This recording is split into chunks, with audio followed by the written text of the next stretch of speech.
جو ہے دان خیرات کرتے ہیں وہ سب قابل مبارکباد ہیں۔ ہمارے استاد حضرت اقدس مفتی سعید احمد صاحب پالن پوری شیخ الحدیث دارالعلوم دیوبند رحمت اللہ علیہ کلاس میں اپنے چھاتروں طلبہ سے پوچھتے تھے، جھکاشی کرتے تھے کہ تم کو کون پڑھاتا ہے؟ کوئی کہتا حضور ہمارے بابا، کوئی کہتا نا ہمارے ماما، کوئی کہتا ہمارے نانا۔ تو حضور مسکرا کے کہتے اچھا ہم لوگ نہیں پڑھاتے ہیں، ہم حضور لوگ ٹیچر لوگ نہیں پڑھاتے ہیں۔ تو بچے کہتے نا نا ہاں حضور آپ لوگ ہم کو پڑھاتے ہیں۔ حضور کہتے کہ تمہارے بابا اگر مدرسے میں تم کو نہیں بھیجتے تو ہم کیسے پڑھاتے؟ تو اب چھاتروں چپ، کیا جواب دیں گے؟ حضور کہتے دیکھو اگر تمہارے دادا بابا نانا بھائی اگر مدرسے میں نہیں بھیجتے تو ہم تم کو کیسے پڑھاتے، لیکن اگر یہ مدرسہ نہیں ہوتا تو ہم تم کو کیسے پڑھاتے؟ یہ مدرسہ کون بنایا؟ دارالعلوم دیوبند مدرسہ کون بنایا؟ سب کہتے پوری امت مسلمہ نے مل کر بنایا، سب دان خیرات کرتے ہیں، چندہ دیتے ہیں، اس سے مدرسہ بنتا ہے۔ مدرسہ چل کے بعد پھر جو چاہیے بنائیے، کوئی حرج نہیں۔ اللہ تبارک و تعالی ان بچوں کو آپ سب کو اس مدرسے کو بے حد قبول فرمائے اور ہر طرح کی ترقیات سے نوازے۔ اس مدرسے میں جتنے لوگ دان خیرات کرتے ہیں، کر رہے ہیں، کریں گے، اللہ سب کو بے حد قبول فرمائے۔ ٹھنڈی بھی زیادہ ہے، سمے بھی بہت ہو گیا، اس لیے میں انہی چند باتوں پر اپنی بات پوری کر رہا ہوں۔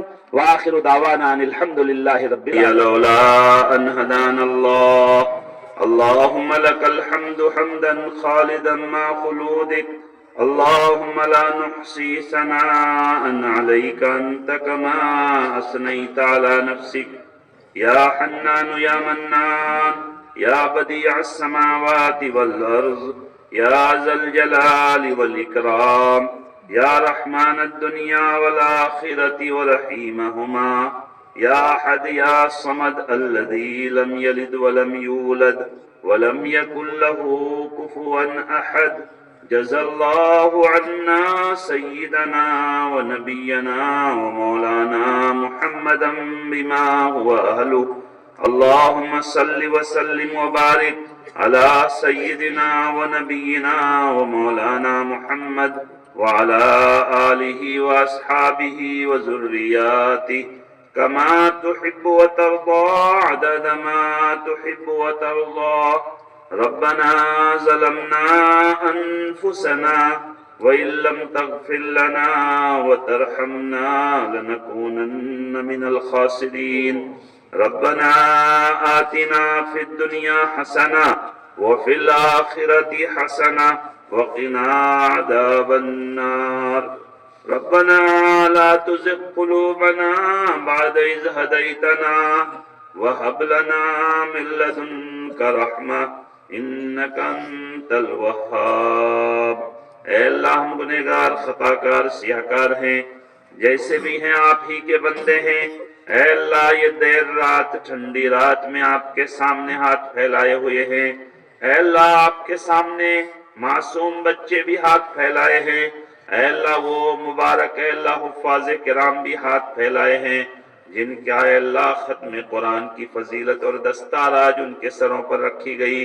اے اللہ اے کریم مولا ننھے منھے بچے بھی ہیں، اے اللہ سفید داڑھی والے بوڑھے بھی ہیں، حفاظ علماء دینداروں کا ایک مجموعہ ہے۔ اے اللہ آپ اپنے فضل اپنی مہربانی سے ہم سب کے گناہوں کو معاف فرما دیجئے، ہماری لغزشوں کو خطاؤں کو درگزر فرما دیجئے، ہماری دنیا بھی اچھی کر دیجئے، ہماری آخرت بھی اچھی فرما دیجئے۔ اے اللہ جتنے لوگوں نے جلسے میں مدرسے میں بچوں کے لیے اے اللہ دان خیرات کیا، بچوں کے لیے ہدیہ تحفہ دیا، اے اللہ اس جلسے کو اے اللہ کامیاب کرنے کی کوشش اور محنت کیا، اے اللہ ان سب کو تو اپنی شایان شان نیک بدلہ عطا فرمائیے، ان کی دنیا آخرت کی اے اللہ تمام بھلائیاں مقدر فرما دیجئے، ان کے مشکلات کو آسان فرما دیجئے، ان کے مسائل کو حل فرما دیجئے، ان کی پریشانیوں کو دور فرما دیجئے۔ اے اللہ تمام بیماروں کو کامل مکمل شفا صحت عافیت عطا فرما دیجئے۔ اے اللہ اس مدرسے کو بے حد ترقی عطا فرمائیے، یہاں کے طلبہ میں پڑھنے کا ذوق شوق محنت کا لگن پیدا فرما دیجئے، اساتذہ کرام منتظمین معاونین محسنین کو اے اللہ جزائے خیر عطا فرمائیے۔ اے اللہ پوری دنیا کے مسلمانوں کی جان مال عزت آبرو ایمان کی حفاظت فرمائیے، ہمارے ملک کی حفاظت فرمائیے۔ اے اللہ ملک میں سیکولر نظام اور اے اللہ جمہوری نظام کو باقی رکھیے۔ اے اللہ قیامت تک کے لیے مسلمانوں کی عزت کے ساتھ دینی شاعر کے ساتھ باقی رہنے کا فیصلہ کر دیجئے۔ اے اللہ تمام ظالموں کو اے اللہ ظلم سے روک دیجئے۔ اے اللہ اپنے فضل اپنی مہربانی سے اے اللہ امن اور انصاف کا بول بالا کر دیجئے۔ ہدایت کی ہواؤں کو عام اور اے اللہ تام کر دیجئے۔ ہدایت کی ہواؤں کو ہر طرف پھیلا دیجئے۔ اے اللہ اپنے فضل اپنی مہربانی کا معاملہ فرمائیے۔ اے اللہ جو کچھ ہم نے مانگا وہ بھی عطا فرما دیجئے۔ اے اللہ جو بھی ہمارے دلوں میں ہے ہم نہیں مان سکے، اے اللہ ہماری جو جائز مرادیں ہیں نیک مقاصد اور تمنائیں ہیں وہ بھی پوری کر دیجئے۔ ربنا لا تزغ قلوبنا بعد إذ هديتنا وهب لنا من لدنك رحمة إنك أنت الوهاب ربنا تقبل منا إنك أنت السميع العليم وتب علينا إنك أنت التواب الرحيم وسلام على المرسلين والحمد لله رب العالمين آمين آمين برحمتك يا أرحم الراحمين۔